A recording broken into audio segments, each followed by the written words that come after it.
what my major is, and I know where I want to go with it. And so I'm hoping that this workshop will help me refine my skills, I guess, in editing and reporting.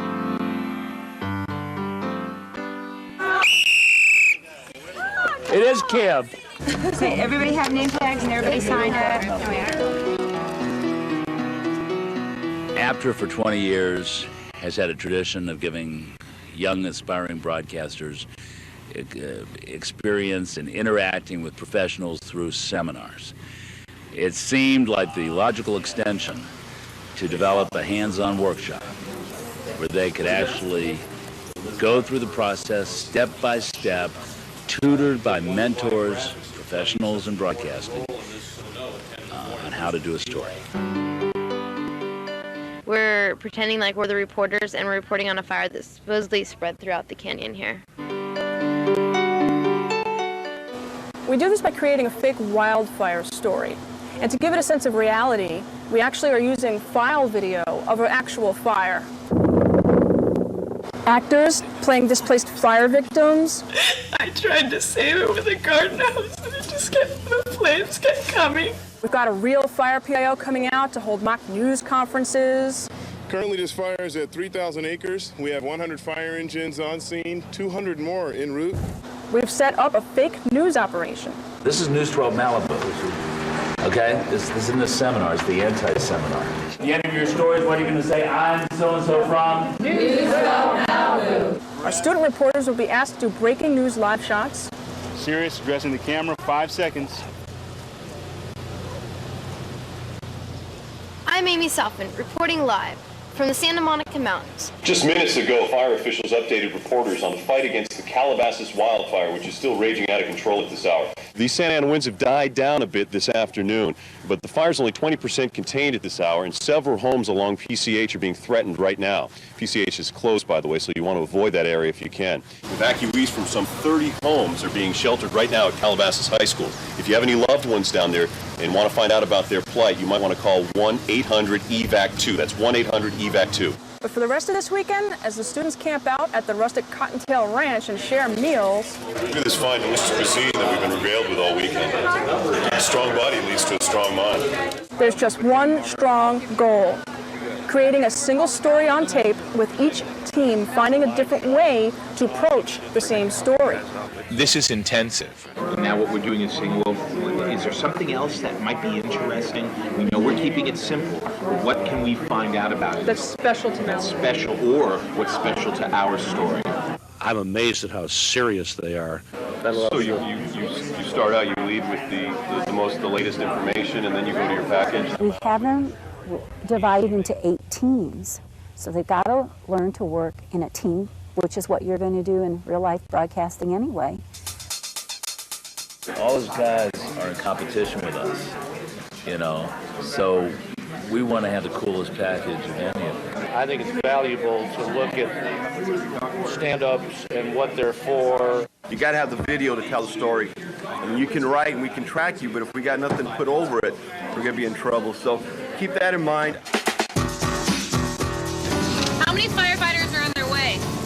Currently we have 200 firefighters here, and with the orders we have in, we could have over 900 from throughout the state of California. What about the freeways? Any detours? There's several detours around. We have the 101, actually on the north end. And have you ever seen anything like this before? We've seen fires before, but this is the first time we've ever been evacuated. What's your one biggest worry about?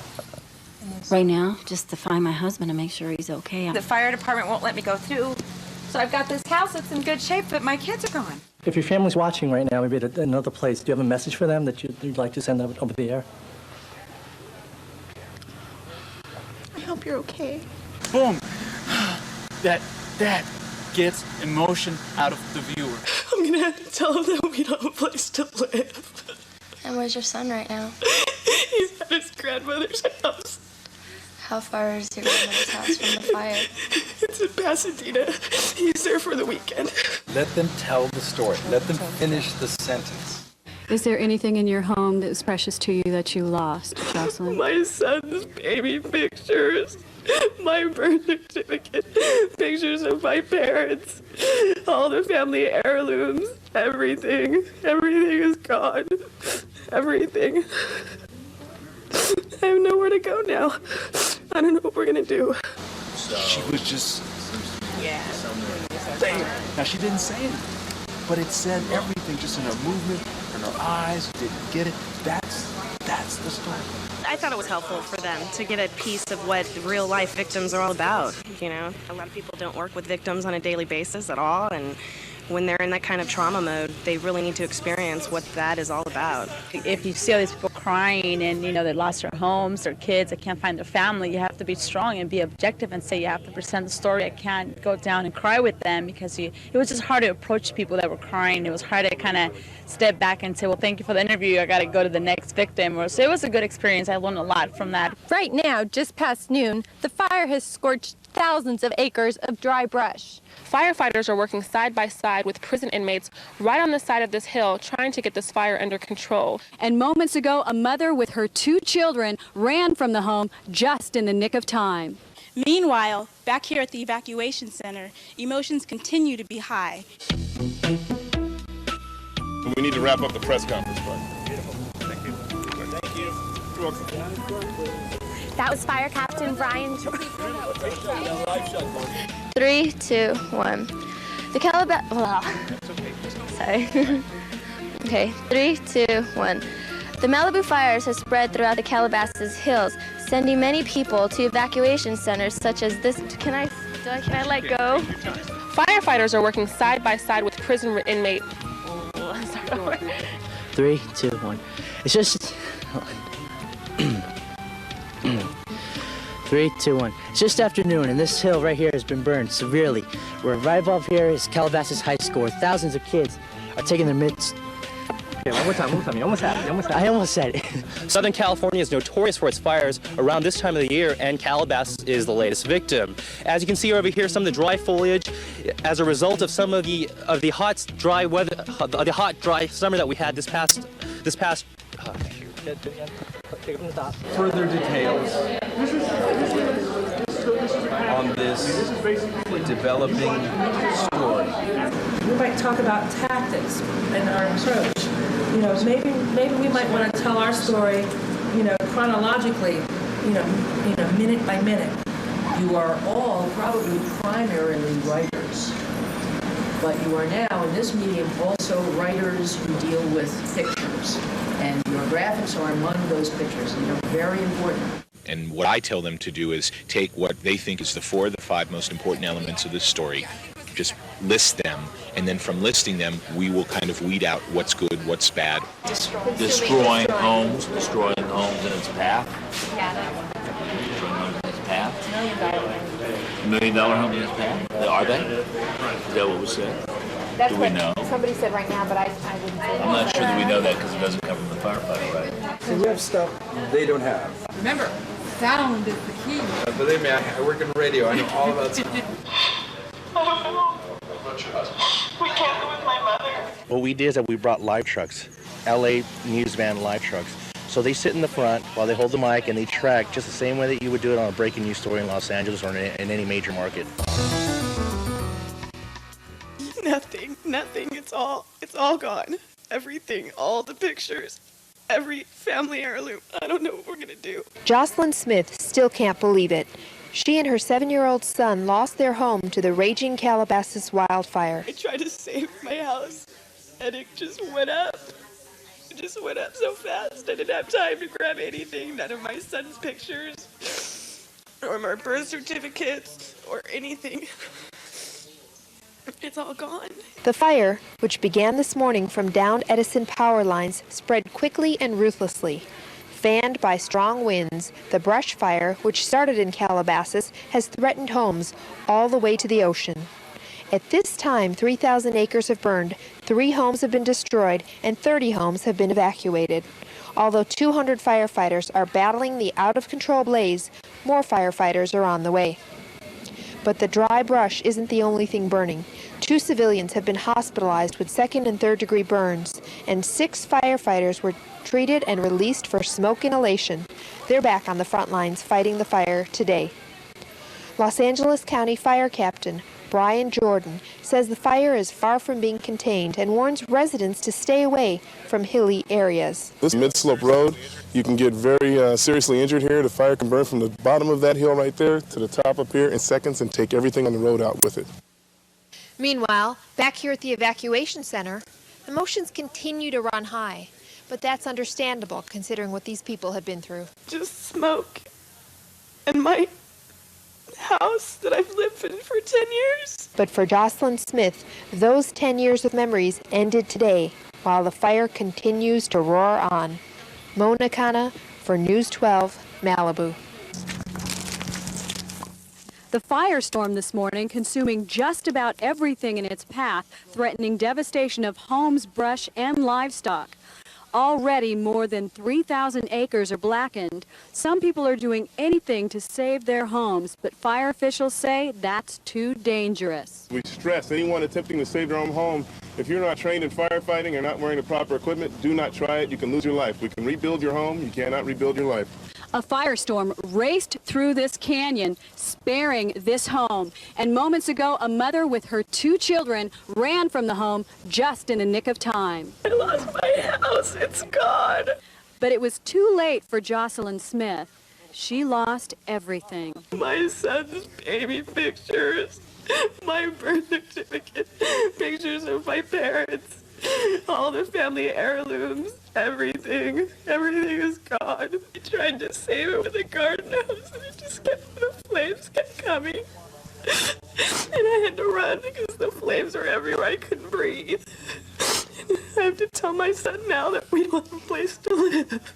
Rachel Ambrose doesn't know if her home has been spared, but what she does know is that her husband is missing. It's like the worst torment. So I don't know about my house. I don't know about my husband. I don't know where he is. While the Red Cross tries to reunite loved ones, tonight firefighters light backfires and continue their air assault to try and bring this firestorm under control. Reporting from Calabasas, Diane Dean, News 12, Malibu. Many people are here waiting for their loved ones that they haven't heard from in hours. Very well done, very well done. Right now, just past noon, the fire has already scorched thousands of acres of dry brush. Firefighters' main concern remains what lies beyond the hill, literally dozens of homes. I think in the delivery itself, although there was immediacy, you need more of an authoritative tone. It was one of the few really good demonstration stand-ups I've seen too, so that was great. Eric is 15 years old. Eric told me yesterday, thank you, I've gained confidence. Teresa Garcia. There we go.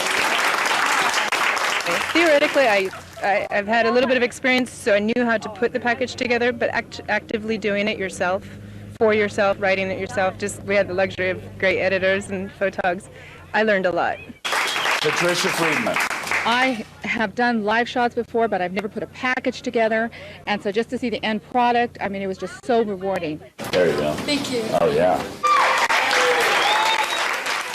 The mentors are really great. Firefighters are doing all they can to contain the fire. And it's really good hands-on experience. I've never experienced anything like this.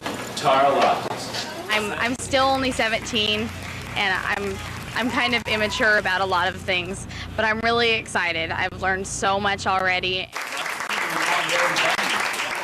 I want these kids to go home and say, I had a heck of a time. My favorite experience, I'd have to say, was when I went live after the first press conference. It was very fun and exciting. There was a mandatory evacuation call for it, and there is no cause right now as to why the fire started. And that is it for Marcel Hall. And we're going right back to Ricky Lake. I messed up a little bit, but I like when I messed up because then I learned after that. So.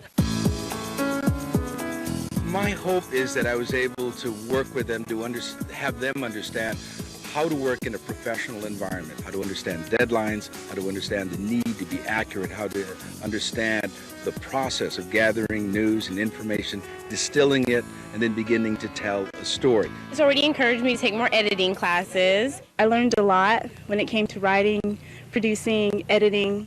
The fire started when an Edison power line snapped, igniting the nearby brush. I have gotten a great tape that I'm proud of. I remember when I first started out in the industry and I was clueless.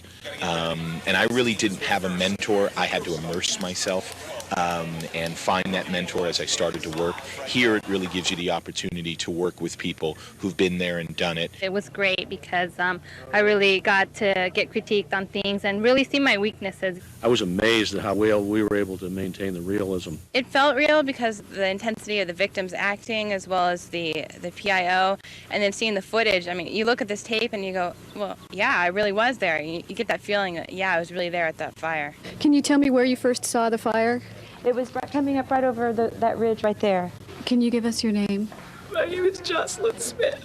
The bottom line is that I'm going home a slightly different person. 1, 2, 3 with the panorama. And we'll take another one. To me, so far the best experience has been working with the team, getting critiques back and forth, both from my peers and from the mentors. Everything's been really great. My favorite part was actually talking to the people, talking to the mentors and people in the field. I was really impressed with, their volunteerism, first of all, and also their professionalism. I thought that was the greatest thing about this. Here we go, 1 minute to air. 1 minute to air. This is Jen Kang with a live update on the Calabasas fire. Well, that thing's hot. I know. If you can see it in your mind, it can happen. I think this weekend a lot of kids saw something in their mind that they now think can happen. There's no question in my mind that some of these students will be on TV as news reporters someday.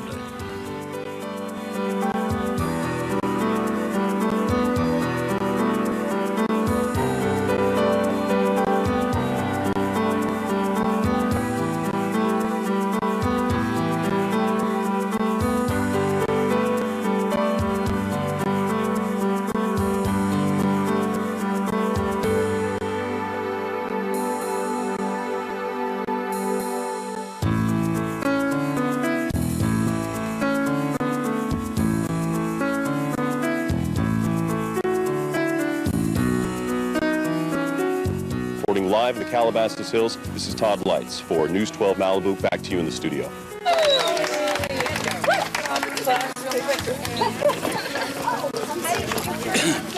Yes, I do.